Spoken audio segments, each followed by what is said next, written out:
안녕하세요. 법학박사 법무사 전문의원 겸임교수 김철중입니다. 오늘은 고소장 그리고 경찰 불송치 결정에 대한 이의신청, 검찰항고 재정신청, 이런 형사에 대해서 말씀드리겠습니다. 여전히 제가 좀 바빠가지고 앉아서는 논문 쓰고 일하고 연구해야 돼서 못하고 이제 걸어 다니면서 하는데, 이게 더 좋아요. 앉아 있으면 5분도 못 하는데 걸어 다니면서 하면 10분 이상 해드리니까요. 그리고 저는 업무를 많이 해서 이게 체화됐기 때문에 뭐 책보고 한다든지 이런 거 안 해도 돼요. 뭐 조문이든 판례든 업무든 다 많이 하는 업무라 가지고 다 생각이 나고요. 민사와 형사를 두루두루 논문도 많이 쓰고, 특히 형법, 형사소송법으로 서울시립대에서 법학 박사학위도 받았어요. 서울시립대 법학 박사학위 연고대보다 더 어려워요. 제가 이제 고대에서 석사를 하고 박사 진학하러 서울시립대 갔을 때 교수님들이 다 연구대에서 박사학위 받으신 분인데도 불구하고, 유명하신 교수님인데도 불구하고, 아니 고대에서 석사학위를 받고 왜 우리 학교 하냐고 통계를 한번 보라고. 우리 학교는 105년 동안 박사학위 준 사람이 몇 명 안 된다고, 거의 막 5년에 한 명씩 주고 이럽니다. 거의 시립대는 등록금이 싸서 판검사님들이나 변호사 전문인들도 되게 많이 와요. 되게 많은데 거의 예비 심사도 올려주지도 않아요. 웬만한 학술지에 많이 써갖고 유명하고 잘 써야지 그 정도 예비 정도 올려줄 정도예요. 제가 얘기한 거는 믿으셔도 돼요. 그래서 뭐 잘 쓰겠나 이래 하지만 진짜 제가 잘 많이 알아요.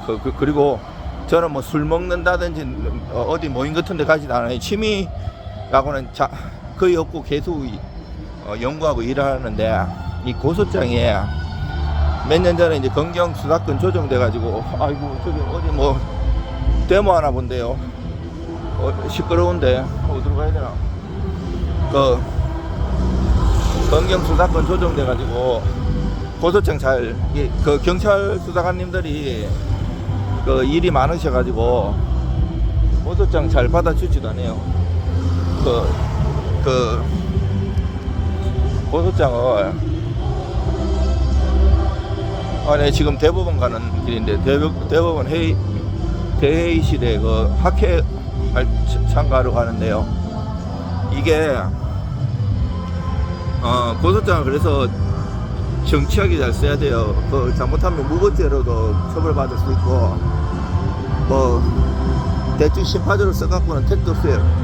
모든 죄는 우리는 죄형 법정주의에 따라 가지고 죄와 형벌을 규정해놨는데, 형법하고 특별법이 있는데, 특히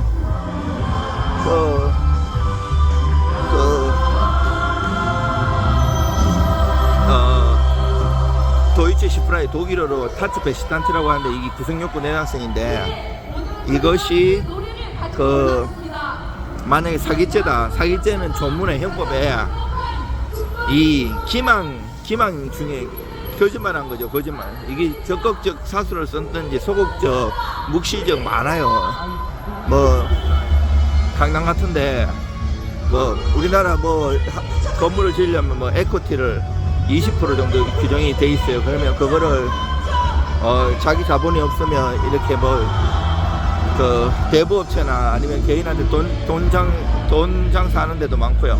그럼 처음에는 뭐 이렇게 이자 잘 주다가 나중에 안 주는 경우도 있고, 이게 그때 차용증을 쓴 경우도 있고 안 쓴 경우도 있고, 대여원 사기, 뭐 투자금 사기, 그리고 용도 사기 엄청 많아요. 수백 가지가 넘는데, 기망도 종류가 되게 많은데,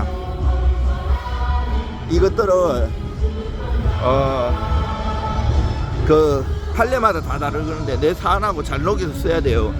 그냥.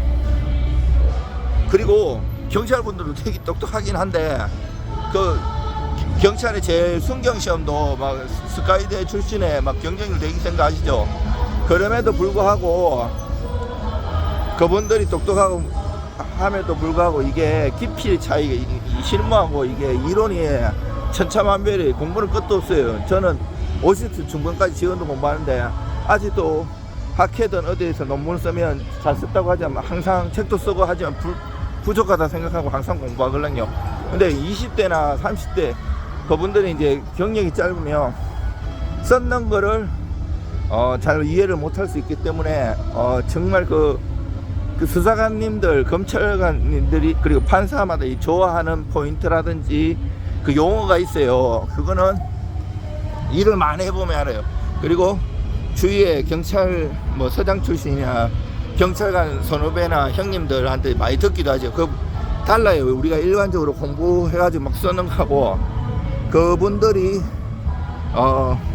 좋아하는 용어들이나 포인트가 달라요. 그래 정치하게 쓰면서 정보도 사기치 같은 거 엄청 많잖아요. 근데 막 중구난방으로 해가지고 네가 알아서 봐갖고 나 깨쳐버려갖고 돈 좀 받아줘 이러면 해줘요 안 해줘요?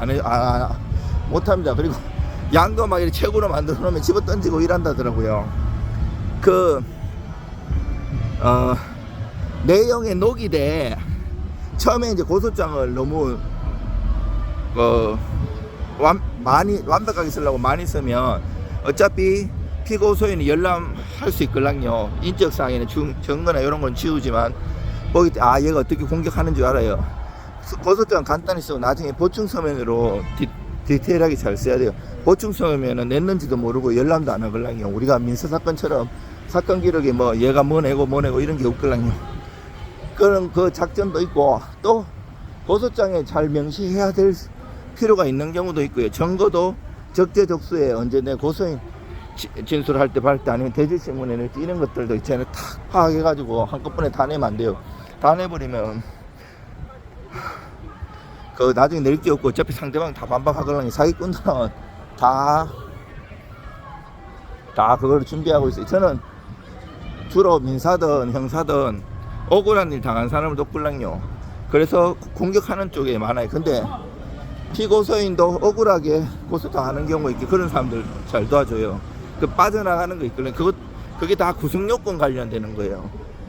또 제가 서울특별시 경기도 그리고 대학원에서도 그 교수잖아요. 이게 공인중개사 분들도 교육하고 그러는데 이 전세 사기 이거 관련해 갖고도 사실 문제가 많이 되잖아요. 전세 사기 이것도 사기죄를 고소도 당하고 고소를 하기도 하고 이런 경우 있는데 이것도 뭐든지 그 구성요건 해당성 갖고 싸우는 거예요. 그 고소인 조사 받을 때도 그렇고 피고소인 조사할 때도 그렇고 수사관님이든 검사님이든 그 형법이나 특별법에 범죄 있잖아요. 그게 성립하게 만들려면 구성요건에 해당성에 해야 되기 때문에 그거를 하나씩 맞추면서 질문을 하고 받아 적더랑요. 우리가 막 말 많이 한다고 조사 받을 때 그거 다 적어주지도 않아요. 그거를 뭐 속기로 하는 게 아니거든요. 그 생각해갖고 하기 때문에 나중에 지장 찍을 때 도장을 가져가면 더 편해요. 지장 찍으면 일일이 해야 되는데 도장 주면 그 수사관이 금방 팍팍팍 찍으려니 간인도 해야 되기 때문에. 근데 좀 자세히 읽어봐야 되고 빨리빨리 하라 그런다고 대충 내가 쓰는 거하고 다를 수가 있거든요. 핵심 같은 거 그런 거를 잘 그렇다고 막 너무 막 정치인들처럼 막 하루 온종일 걸리게 그 검토를 한다든지 이러면 화내겠죠. 미온털 바뀔 수도 있으니까 30분 정도라도 이렇게 자세히 내라도 자세히 보고 정말 정치하게 잘 써야 되는데 그다 이제 고소를 했음에도 불구하고 빠져나가는 경우가 있어요. 무혐의 되는 게 있어요. 이게 증거가 있어야 되는데 우리는 증거재판주의인데 증거가 불충분히 이렇게 많이 나가요. 혐의가 있어도. 그래서 증거 같은 걸 보완해야 되는데 내가 그 무혐의 받았다. 그러면 옛날에야 뭐 경찰서에서 수사 대충 해가지고 그 보낼 수가 있었거든요. 저희가 대법원이네. 저기 지금 가는 거예요.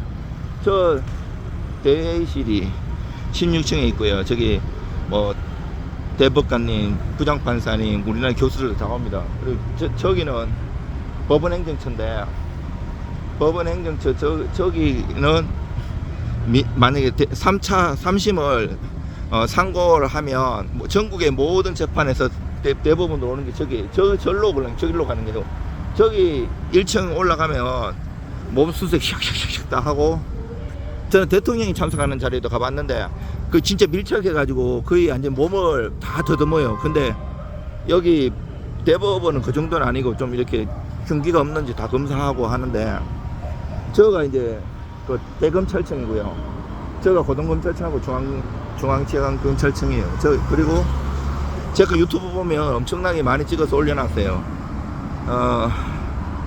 그래가지고 만약에 무혐의 나오면 내가 무혐의 받은 그 경찰서 있잖아요. 경제팀에 가가지고 이제 사기죄는 경제팀이걸랑요. 내가 불성취 결정에 대한 이의 신청하러 왔다. 이게 검찰 항고 같은 경우에는 30일, 재정 신청은 10일 이런 기간이 있는데 입법에 불비로 아직 며칠 내에 하라는 게 없어요. 그래가지고 좀 시간이 돼도 되는데 적어도 그래도 한 달 내에 해야 돼요. 지금도 여러 가지 사유로 무혐의 낸데 나중에 하면 자료도 없는데 그거 해주겠어요? 더 어렵죠. 빨리빨리 해야 되고요. 별의별 사람 다 있어. 세상에는 사기 당하면 그게 남녀 사이다 그러면 일부러 막 성추행이니 막 고소하는 경우도 있고, 안 주려면 꽃뱀 들려. 세상에는 많이 가면 나중에 무혐의되면 무고죄로 고소도 해야 되고 여러 가지 상황들이 있어요. 세상에는 착한 사람만 있는 게 아니고 악인들도 많아요. 그리고 이제 하면 경찰서에 가면 그 담당 경찰서님 있잖아요. 그리고 팀장도 있고, 나 너무 억울해서 불성취 결정에 대한 이의 신청하러 왔어요 하면 그거를 담당하는 부서로 보내요. 써는 거 있어요. 그러면 그 껍데기도 써야 되고 내용을 이유를 써야 되잖아요. 그걸 나중에 이유 써도 되고요. 그거 하고 서류하고 해가지고 같이 검찰청에 보내줘요. 그럼 검찰청에서 이거 보고 수사 제기 명령을 한다든지 여러 가지 사유가 있어요. 근데 이 신청을 하는데 똑같이 고소장 수준으로 쓰면 당연히 안 받아주겠죠. 그거를 잘 써야 하고 정치적으로, 법리적으로, 사실관계적으로 그런 다음에 검찰에서 했는데도 또 무혐의 났어. 그러면 그 무혐의 처분을 받은 날로부터 30일 내에 물론 민사는 형사하던 초일 불산입이라고 오늘은 기사는 안 해요. 그 다음 날부터 30일 내에 검찰 항고를 할 수 있어요. 검찰, 고등검찰 그 위에 상급에. 근데 무조건 민사든 형사든 상급에서 모르잖아요. 먼저 검찰 항고장 이걸 내는 거는 원지청에다 내야 돼요. 그러면 얘가 보내주는 거예요. 그리고 만약에 민사 형사다, 내가 1심에서 2심 억울해가지고 항소를 한다. 항소도 2심은 모르고 있잖아요. 1심 했던 데다가 내면 얘들이 2심으로 보내요. 그러면 2심에서 내가 불복해갖고 3심으로 보내려고 하면 또 2심에다 보내면 요 대법원으로 보내는 거예요. 그러면 대법원에서 사건 번호 부여한 다음에 소송 기록 접수 통지, 나 그래 2심에서 받았으니까 너 억울한 거 얘기해봐. 20일 내에 내야 돼요. 이거 20일 잘 지켜야 돼요. 그래가지고 검찰에서도 또 위에 상급 검찰에서 받는데 안 해. 그러면 법원에다가 이제 판사님이 보시는 재정 신청할 수도, 이거는 10일 기간이 10일이에요. 근데 재판은 엄청 오래 걸려요. 이게 그래가지고 정치하게 이 검찰청에 쓰는 것, 수사기관에 쓰는 것, 판사님한테 쓰는 게 다 조금씩 달라요. 그 표현도 다르고 중점을 두어야 하는 것도 달라요. 대충 써갖고는 택도 없고요. 받아주지도 않아요. 정말 정치하기 잘 써야 되고요. 그리고 기간이 내가 민사 같은 경우에는 선고날 원고든 피고도 안 가도 돼요. 그러면 법원에서 판결 정보를 원고나 피고한테 보내준단 말이에요. 그러면 이 제기 기간은 그 판결 정보를 송달받고 2주 내에 14일 내에 하면 돼요. 오늘은 기사는 안 하기 때문에 다음 날부터 기사 내갖고요. 근데 형사는 달라요. 형사는 내가 판사님 앞에서 선고를 받잖아요. 내가 듣잖아요. 판결문 따로 안 보내줘요. 내가 선고받고 나와가지고 구속 안 된 상태라면 판결 정보 신청을 해야 돼요. 발급 인지 내고. 그리고 제3자가 열람할 수 있는 거 열람 제한도 쓸 수 있고요. 그러면 내가 오늘 월요일인데 만약에 선고를 받았어. 그러면 다음 주 월요일까지 그 항소장을 내야 돼요. 그러면 2심도 마찬가지예요. 2심도 일주일 내에, 왜냐하면 내가 판사님 앞에 듣잖아요. 판결 정보는 안 보내주고 그때부터 기산해갖고 일주일이에요. 초일 불산임이기 때문에 그 다음날, 오늘 화요일날 선고 받았으면 다음 주 화요일까지 내야 돼요. 이것도 검사도 항소나 상고할 수 있기 때문에 보통 한 3일 내에 하거든요. 그리고 구형했는 거에 반이 이하가 나오면 자동으로 그 항소나 상고하기 때문에 바로 이래 하지 말고 마지막 날 딱 가갖고 저녁 6시 조금 다 돼가서 기다리고 있다가 내는 게 좋아요. 물론 밤에 그 당직실에 내도 되는데, 당직실에 내면 내는 것보다는 한 6시쯤에 검찰청 직원들도 퇴근하기 때문에 그때 딱 내는 게 되게 좋아요. 그냥 다 대충 하는 것보다. 그리고 이 정도를 하고 또 다음에 다른 것도 많이 알 수 있습니다. 제가 이제 회의 들어가야 돼 갖고.